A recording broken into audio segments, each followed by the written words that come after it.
Welcome to the Financial Flow. Please like and subscribe to our channel and turn on notifications to stay up on our latest videos. Did you know Sir Isaac Newton invested in stocks?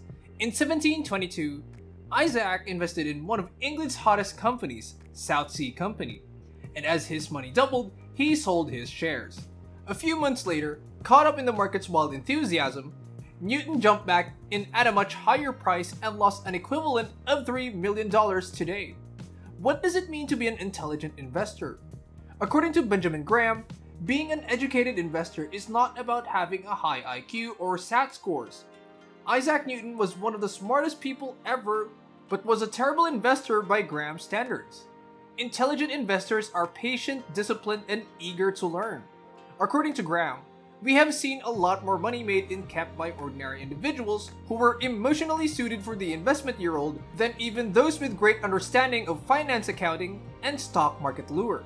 So let's go over the main ideas from one of Warren Buffett's greatest investing books, The Intelligent Investor.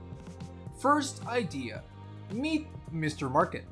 Imagine having a neighbor named Mr. Market who tells you every day what he thinks your stocks are worth and offers to buy or sell them. The problem is that Mr. Market is often wrong. For instance, one day, Mr. Market panics and says, "Oh my god, your stock is worth 10% of what it was 2 years ago, and you are in losing money." You're worried. But then you realize that the company you own stock in grew its customer base by 30%, sold over 59% more, and made 126% more gross profit in 1 year. Are you sure you let your crazy neighbor value your stock? Well, the answer is no. Amazon in the early 2000s lost 90% of its value. Graham's main tenet is that a stock is more than a piece of paper, with a symbol and a price. A stock is a piece of ownership in a real business.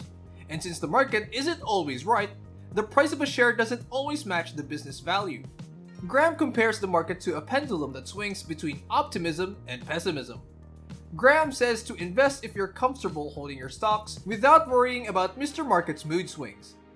Now, Mr. Market doesn't force you to buy or sell at any particular time.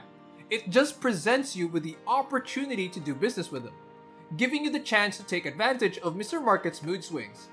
If you think Mr. Market is becoming too optimistic and prices are rising, you can sell stock or buy stock. As Graham says, "I like to buy from the pessimist and sell it to the optimist," or you can hold your stock and let Mr. Market have his moment.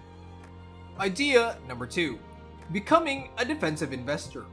There are 2 types of investors. Graham discusses active and defensive investors in the book.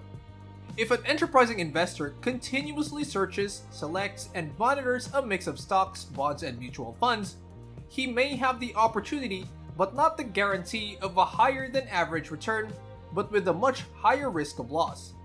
Instead of carefully and consistently monitoring financial securities, the defensive investor creates a permanent portfolio that runs on autopilot and requires little to no effort to run. But it has small but steady returns. Graham advises defensive investing because most people don't have the time to study the market. Graham's defensive investor must have high-grade bonds and a diversified list of leading stocks to profit from market growth and protect against Mr. Market's mood swings.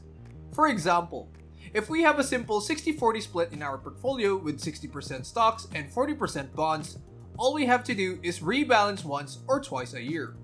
If our stocks grow in value, our ratio changes and now have 70% stocks and 30% bonds. So we sell stock and use the money to buy bonds to get back to our 60-40 split.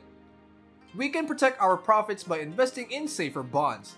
If the stock market does poorly and puts our portfolio in a 50-50 split, we can sell bonds to buy undervalued stock to get back to 60-40. This let us capitalize on a cheap market. I'm selling bonds and buying cheaper stock.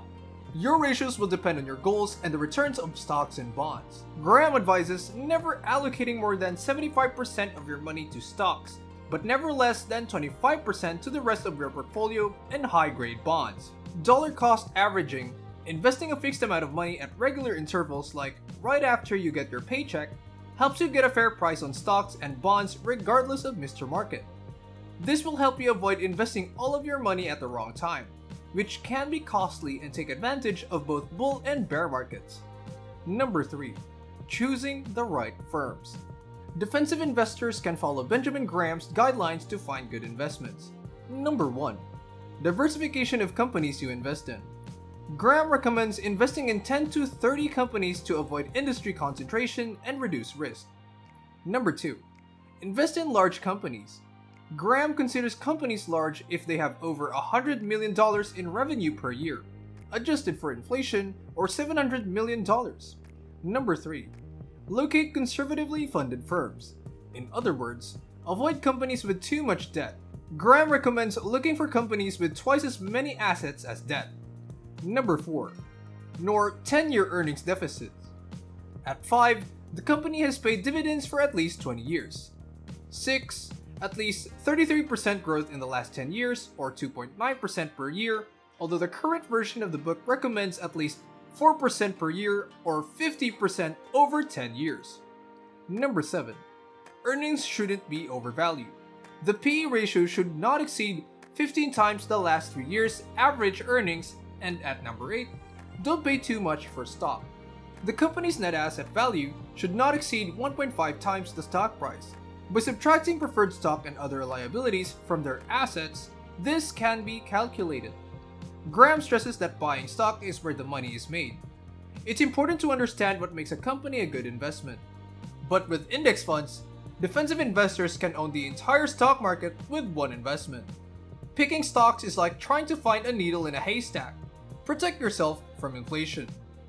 Graham also warns that enterprising investors must have a vast knowledge of market analysis before embarking on this journey, and that being an active investor requires a higher level of emotional endurance since even professional investors get it wrong. Graham advises risk-taking investors to use margins of safety. After thorough research, this means buying assets at 2 out of 3 of the business intrinsic value. The investor has a 33% margin of error, so he can be wrong and still make money. Establishing the margin of safety does not guarantee profits, but it increases the likelihood of profit. In market crashes and recessions, when stocks are undervalued, these undervalued assets are hard to find. Graham's most successful student, Warren Buffett, has used Graham's teachings to build one of the largest and most successful investment track records. After a scandal, loss, or market crash, Buffett looks for strong brands with healthy financials that are becoming unpopular. Due to a salad oil scandal, Warren Buffett made billions. In 1963, American Express was embroiled in a scandal with an overseas company that had borrowed a lot of money with salad oil as collateral. American Express stock fell over 50% overnight. After realizing this, collateral didn't exist. Warren Buffett bought 5% of the company for $20 million after the company recovered because the underlying business was still good. Warren Buffett sold some of the stock a few years later to diversify, but he still holds much of this 1960s purchase worth billions of dollars. In the end, investing is not about beating the market or finding that one stock that will go to the moon, but rather about generating enough money to meet your needs and create financial freedom. Thanks for watching. Don't forget to leave a like and subscribe to our channel for more content like this. Have a good one.